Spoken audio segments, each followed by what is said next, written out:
June 10th to somewhere in that range. I posted on Instagram about a game called Astalon Tears of the Earth. Mm-hmm. Super slept on, right? Like I didn't find a single person besides. And shout out to Noisy Pixel, awesome review series on YouTube. Yeah, but they did a review on it, and it was really good review. So they might never see this, but if they did, pretty cool. that'd be sick. I found out some information about it. Ended up being a 8-bit, 16-bit kind of friggin' thing, Castlevania, Metroid thing, right? Yeah. RPG. So it would be like those kind of graphics, and you'd be traversing a giant map. But it's really well done, and it's a weird thing because like the cover art doesn't really give you much of that, right? Right. Yeah, it feels very like anime-esque. At least the cover art of it is like, it's like, okay, this game's gonna be kind of in the tier, which I feel like the story, at least from what I have of it, is kind of like anime-esque.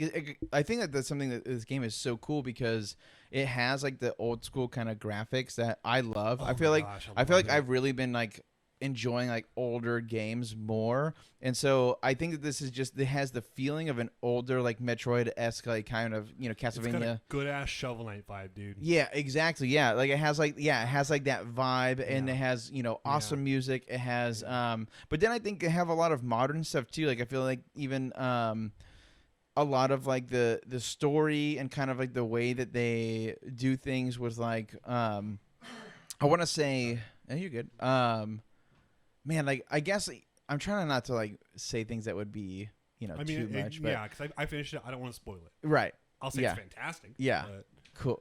You like the ending? I thought it was great. There's 2 endings too. I'm so excited. So okay, cool. There was a reason for me to go. So yeah. So you want to finish your thought because you didn't really. You had a thought. You were kind of sorry. And yeah. you just left it in the dust. I was just more saying like it just feels modern. So like the story feels modern, right? And it does feel kind of like anime-esque. Like I feel like each character has their own like kind of like story. It's like when you go to a boss with a different character, you'll get a different cutscene, right? which is so cool. It's such like a fun idea because I feel like other older games don't really do that. So no, there's only so much memory on a freaking. What is that megabyte card? Yeah, yeah, exactly. Yeah, very true. So yeah, I don't know. To me, it just has like the perfect. It's like almost a perfect game.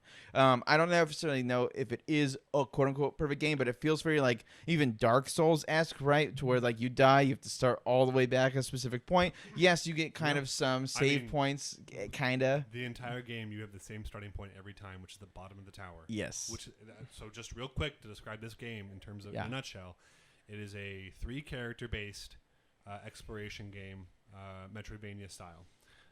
So you're trying to get to the top of the tower, where the last boss is, and you always start at the bottom of the tower. And it's a lot of floors. I didn't count it, but it's probably around the 40s. Yeah. And you're going left and right, and it can be 10 rooms wide or 2 rooms wide. It could be it's big, okay? Yeah, it's a very huge. decent sized game. I spent it's $20 right now. Yeah. It took me 16 hours to do a lot of stuff. Yeah. So I had a great time with it. But there's 3 characters you play at the same time always. Yeah. And you can rotate between them when you go to certain rest points. Right. One of them is 3 different characters. There's a warrior with a sword who's blue. Yep. There is a girl who's more of a roguish archer who's red. And there's a wizard who has a different kind of projectile. The girl's projectile stops when it hits a wall. Right, yeah, it goes across the entire map unless it hits the wall, yeah. And then the wizard's projectile goes through walls but doesn't go very far. Right. So there's 3 very different characters. As you climb this tower, you get abilities that are unique to them that further make that character necessary to use. Yeah. For traversal or for opening new pathways or for fighting. Totally. Like I found out certain bosses, I was like, this is a bad character to use for this boss. Right. On a different character, like this is the right character to use for this boss. Totally. And the game is balanced in such a way that you never feel like one character is unnecessary. Yes, you're going to gravitate towards using one, and probably it's like whichever one you like the most. And in RPG format, power up that character more. But they are all going to have integral needs to progressing through this game. Yeah, and I thought that was incredible. This game did multi-character progression better than any game I've ever seen something do this. Yeah, I agree for sure because every single character is necessary, right? Like you'll need to use magic to shoot through walls to get stuff. You'll need the archer to double jump on things. She can. Yeah, one of the abilities for the archer is to wall jump, right? Right. Over and over again. Which is something you definitely need. Yeah. You never get a double jump in this game. That's not actually in it. It's just jumping up the wall. It's just when you hit a wall. And the wizard gets to levitate at some point where he can fall down very slow. Right. And then at some point the knight actually gets a sword that reflects back projectiles. Correct. Which you do need at some points. Oh yeah, you definitely need it. Yeah. Not as much as I want to be. Right. But yeah. It's a phenomenal game. Yeah.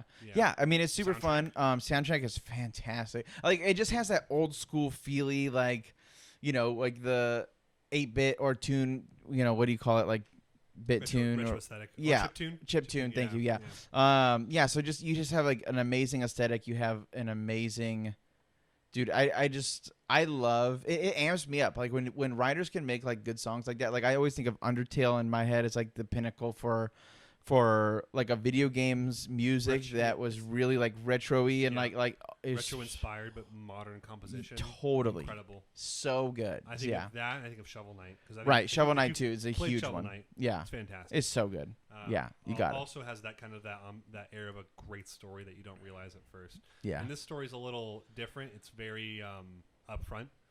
But in the end, it kind of in the middle part, it's definitely not as apparent because you're doing just a lot of exploration. Mm-hmm. But it does end in a good way. Yeah, and either ending I think is fine and satisfactory. Yeah, so that's sick. Very good.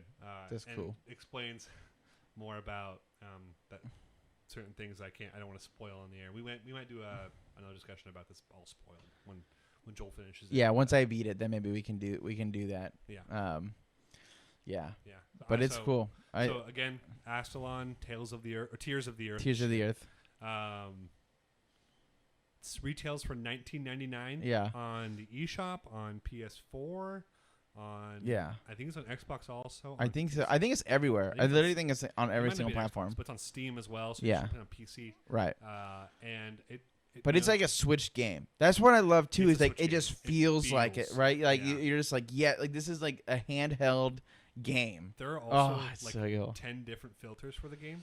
Right. So you can play it in black and white and sepia. You can play it with V-Sync graphics where it like doesn't even look like very sharp. Right. It's like that's why I played as first. Yeah. And then I started playing again with razor sharp pixelation. Right. Which is also really pretty for it being the game it is. Yeah. Oh yeah. It's cool, man. And it has complete customizable controls, which if you want to put your attack button on the shoulder buttons, which I think I might do next. Yeah, I think that's a very smart choice. I might do that now. Yeah, it's awesome. Like it has full customization on that, and you really only need so many buttons for this game. There's not like combos or anything. It's simple enough, And I love it, man. Fantastic. Yeah.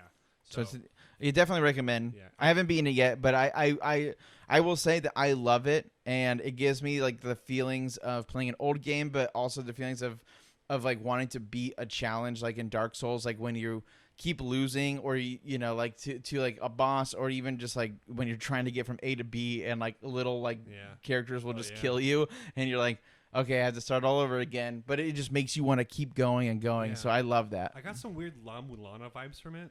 Did you ever play that? Which one? La Mulana? No. Okay. Wow. Is it good?